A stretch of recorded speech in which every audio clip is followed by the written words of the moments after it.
ഞാൻ ഞങ്ങളുടെ സ്വപ്നങ്ങളിൽ ഇല്ലാത്തൊരു കാര്യമായിരുന്നു കാറ്. ഞങ്ങളുടെ രണ്ടുപേരുടെയും അല്ല, എൻ്റെയും സ്വപ്നത്തിലില്ലായിരുന്നു പണ്ട് കാലത്തെ. അപ്പോൾ ആദ്യമായിട്ട് ടൂ വീലർ എടുത്തു. എന്നും ടൂ വീലറിൽ തന്നെ, എവിടെ പോയാലും ടൂ വീലർ. ഇനി കണ്ണൂർ പരിപാടി ഉണ്ടെന്ന് പറഞ്ഞാൽ ഞാൻ തിരുവനന്തപുരത്ത് നിന്ന് ഇറങ്ങും ടൂ വീലർ കൊണ്ട്. അങ്ങനത്തെ ഒരാളായിരുന്നു. എല്ലായിടത്തും ടൂ വീലറിലേ പോകത്തുള്ളൂ. കാരണം എന്ന് വെച്ചാൽ ബസ്സിലൊക്കെ പോകുമ്പോഴത്തേക്ക് നമ്മളെ ഭയങ്കരമായിട്ട് ബോഡി ഷേമിങ്. പണ്ട് ട്രാൻസ് കമ്മ്യൂണിറ്റിയിൽ അറിയാലോ അങ്ങനെയുള്ളൊരു പ്രശ്നങ്ങൾ. എന്നെ ബസ്സിൽ നിന്നൊക്കെ ഇറക്കി വിട്ടിട്ടുണ്ട്. സീറ്റിൽ ഇരുന്നെന്ന് പറഞ്ഞു, സ്ത്രീകളെ സീറ്റിൽ ഇരുന്നെന്ന് പറഞ്ഞു, സ്ത്രീകൾ എന്നെ പ്രശ്നം ഉണ്ടാക്കിയിട്ട് നീ പിറകെ പോടാന്നൊക്കെ പറഞ്ഞിട്ട് അങ്ങനെ പ്രശ്നങ്ങൾ ഉണ്ടാക്കിയിട്ടുണ്ട്.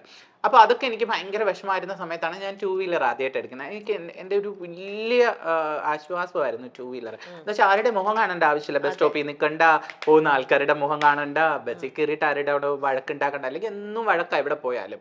ഈ പണ്ട് ഞാൻ മിമിക്രിയിൽ കളിക്കുന്ന സമയത്ത് പ്രോഗ്രാമിൻ്റെ വണ്ടി നമ്മൾ നിൽക്കുന്നിടത്ത് നിർത്തില്ല. അവർക്ക് എന്തോ നാണക്കേടാണ് എന്നെയൊക്കെ വണ്ടി കയറ്റാൻ. അപ്പോൾ മിമിക്രിയുടെ വണ്ടി കുറേ അങ്ങോട്ടും, അപ്പം ഞാൻ പിറകെ ഓടണം. അപ്പോൾ പിറ്റേ ദിവസം ഞാൻ വിചാരിക്കാം ഇവർ അവിടെയല്ലേ നിർത്തുന്നത്, അവിടെ ചെന്ന് നിൽക്കാന്ന് പറഞ്ഞാൽ അവർ വേറെ എവിടെയില്ലെന്ന്. അവരിങ്ങനെ കളിപ്പിക്കും. ആൾക്കാരുടെ ഇടയിൽ നിന്ന് നമ്മളെ വണ്ടിയിലേക്ക് കയറ്റാൻ ഭയങ്കര മടി. എന്നിട്ട് പ്രോഗ്രാം സ്ഥലത്ത് എന്നിട്ട് പറയും വണ്ടിക്കകത്തുനിന്ന് ഇറങ്ങരുത്, സ്റ്റേജൊക്കെ കെട്ടിയിട്ട് പയ്യെ പിറകെ കൂടെ പോകും. ഇങ്ങനെയൊക്കെ പറഞ്ഞ് കളിയാക്കാറുണ്ടായിരുന്നു. അവർക്ക് എന്തോ ട്രാൻസ് കമ്മ്യൂണിറ്റിയോടൊരു അവജ്ഞത പണ്ടേ ഉണ്ടായിരുന്നു, ഇപ്പോഴല്ല കേട്ടോ, തുടക്ക സമയത്ത്. അപ്പോൾ എനിക്ക് കാറിനോടൊന്നും ക്രഷില്ല. അപ്പോൾ വാഹനം ടൂ വീലർ ആയിരുന്നു. അത് കഴിഞ്ഞ് ഞാൻ കല്യാണം കഴിച്ച് കഴിഞ്ഞപ്പോഴത്തേക്ക് ഇക്കക്ക് ഇതൊന്നും ഓട്ടിക്കാൻ അറിയത്തില്ലായിരുന്നു. സൈക്കിള് പോലും ഓട്ടിക്കില്ലായിരുന്നു. എനിക്കെന്തോ വിഷമം. അപ്പൊ ആൾക്ക് വേറൊരു ട്രാജഡി, എന്റെ പിറകിൽ ഇരുന്ന് എപ്പോഴും പോകുന്നു. അപ്പൊ ഇക്ക പറയും ആൾക്കാരുള്ളടുത്ത് കൊണ്ട് നിർത്തരുത്. ഞാൻ കറക്റ്റ് അവിടെ അങ്ങ് നിർത്തും. അപ്പൊ ഇക്ക ബാക്കിൽ ഇറങ്ങും. അപ്പൊ ഇക്കക്ക് ഭയങ്കര ചമ്മലായിരുന്നു. അതിനുശേഷം ഞങ്ങൾ എറണാകുളത്ത് വന്നതിന് ശേഷമാണ് ഇക്ക സൈക്കിള് ചവിട്ടി പഠിച്ചത്. അത് കഴിഞ്ഞ് ടൂ വീലർ, പിന്നെ ഞാനും കൂടെ ഹെൽപ്പ് ചെയ്തു. ടൂ വീലർ പഠിച്ചു. ടൂ വീലർ പഠിച്ചു കഴിഞ്ഞിട്ട് വണ്ടി പഠിക്കാൻ പോകുന്നെന്ന് പറഞ്ഞു.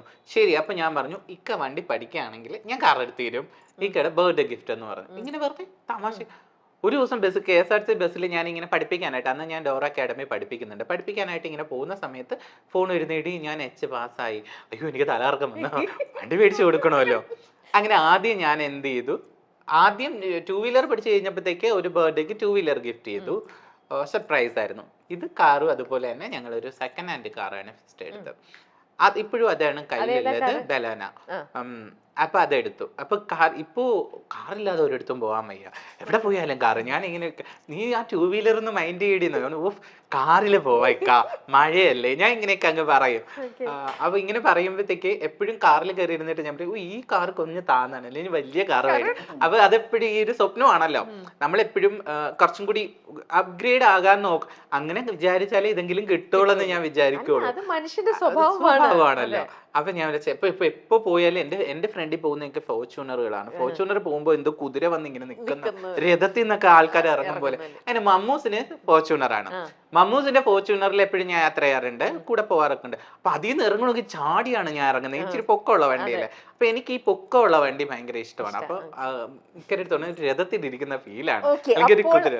മൈൽ സ്റ്റോൺ ഇവന്റ്സിന്റെ ഗിഫ്റ്റ് കൂടെ അങ്ങ് കിട്ടിക്കഴിഞ്ഞാൽ ഉടനെ തന്നെ നിങ്ങൾക്ക് ഫോർച്യൂണർ വാങ്ങാൻ പറ്റും. അവര് ഫോർച്യൂണർ ആണോ തരുന്നത്? അല്ല, മേടിക്കും. ഫോർച്യൂണർ ഞാൻ മേടിക്കും. അപ്പൊ ഇപ്പൊ ഉള്ള താമസിക്കുന്ന വീട്ടില് അത് കയറ്റാനുള്ള സ്ഥലമില്ല. അപ്പൊ ഇക്ക പറഞ്ഞ് വീട് ഇടിക്കാം.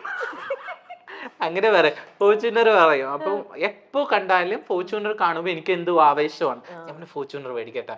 അപ്പൊ ഇക്ക പറഞ്ഞ എത്രയാണെന്ന് അറിയുമോ? ഞാൻ മേടിക്കാം. വെറും 9 ലക്ഷത്തിനുള്ളിൽ ഫോർച്യൂണർ കിട്ടും. വളരെ സിമ്പിൾ ആയിട്ടാ പറയാ. ഞാൻ എല്ലാ കാര്യവും ഇപ്പൊ നമ്മള് നല്ല വിഷമത്തിൽ ഇത്തിരി കടം കൊടുക്കാനുണ്ട്, അല്ലെങ്കിൽ ഇച്ചിരി പൈസക്ക് ആവശ്യം ഉണ്ടെങ്കിൽ ദൈവം തരും, ദൈവമല്ലേ തരും എല്ലാരും പറയും. അങ്ങനെ ഞാൻ പറഞ്ഞു അവര് തരും, അവര് തരുമെന്നല്ലേ പറയുന്നേ, തരും. ഇങ്ങനെ ഒരു പോസിറ്റീവ് ചെയ്ത്. ഇപ്പൊ ഫോർച്യൂണർ എന്റെ അടുത്ത് പറയുന്ന, ഇപ്പൊ 1 കോടിയുടെ വണ്ടി കണ്ടിട്ട് എന്റെ അടുത്ത് പറയാം അത് 1 കോടി രൂപ അടി എന്ന് പറഞ്ഞാൽ 1 കോടിയല്ലല്ലോ. അങ്ങനെ അല്ല, ലൈഫിനെ നമ്മൾ വളരെ പോസിറ്റീവ് ആയിട്ട് നമുക്കെല്ലാം നേടാൻ പറ്റും. പക്ഷെ ആൾക്ക് ഭയങ്കര ടെൻഷൻ. ഇപ്പൊ നിങ്ങൾ നേടിയത് എന്താണെന്നൊന്നും അറിയണ്ടേ, എന്ത് സമ്മാനം കിട്ടുന്നതൊന്നും അറിയണ്ടേ, ഈ കഥകൾ മാത്രം എന്തോ ഇവന്റ് നടത്തി ഇനി അങ്ങനെ പറയൂല. അല്ല, എന്താണെന്നറിയോ, മൈൽ സ്റ്റോൺ ഇവന്റ്സിന്റെ വക മൈൽ സ്റ്റോൺ ഇവന്റ്സ് ചെയ്യാൻ പോകുന്ന ഫസ്റ്റ് ഇവന്റിലെ മണവാട്ടിനെ അണിയിച്ചൊരുക്കുന്നത് ആയിരിക്കും. അവിടെ നിന്ന് അങ്ങോട്ട് back to back milestone events, ഒരുപാട് ബാക്ക് ടു ബാക്ക് ഇവന്റ്സ് ചെയ്യുന്നു. എല്ലാ ഇവന്റിലും എല്ലാരും പറയുന്നു സൂര്യ തന്നെ ഞങ്ങളുടെ മണവാട്ടിനെ ഒരുക്കണം. അങ്ങനെ സൂര്യ പൈസ ഇങ്ങനെ ഒരുപാട് ഉണ്ടാക്കണോ, എന്നിട്ട് പോയി ഫോർച്യൂണർ വാങ്ങുന്നു. ഫോർച്യൂണർ മേടിച്ചില്ലെങ്കിലും ബാർക്ക് കിട്ടിയാൽ മതി. ഇല്ല, ഇനി എന്റെ സ്ലേറ്റും ബോർഡും ഒക്കെ സംഭവങ്ങളൊക്കെ തരും. കേരളത്തിലെ ആദ്യ ട്രാൻസ്ജെൻഡർ ദമ്പതികളാണ് സൂര്യയും ഇഷാൻ കേശാനും. ലോകത്തിനു മുന്നിൽ കേരളം മാതൃകയായ സംഭവമായിരുന്നു ലിംഗമാറ്റ ശസ്ത്രക്രിയയിലൂടെ സ്ത്രീയായി മാറിയ സൂര്യയും പുരുഷനായി മാറിയ ഇഷാനും സ്പെഷ്യൽ മാരേജ് ആക്ട് പ്രകാരം വിവാഹിതരായത്.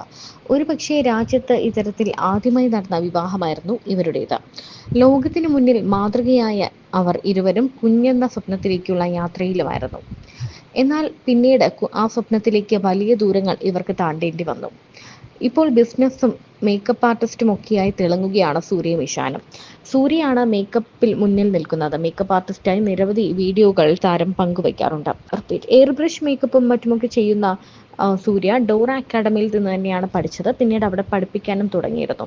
മാത്രമല്ല വളരെ ഡിമാൻഡുള്ള ഒരു അച്ചാർ ബിസിനസ്സും ഇവർക്കുണ്ട്. ഇപ്പോൾ മിമിക്രി ചെയ്തുകൊണ്ടിരുന്ന സമയത്ത് ഇവർ നേരിടേണ്ടി വന്ന കുറേ പ്രശ്നങ്ങളെ പറ്റിയൊക്കെ സൂര്യ പറയുകയാണ്.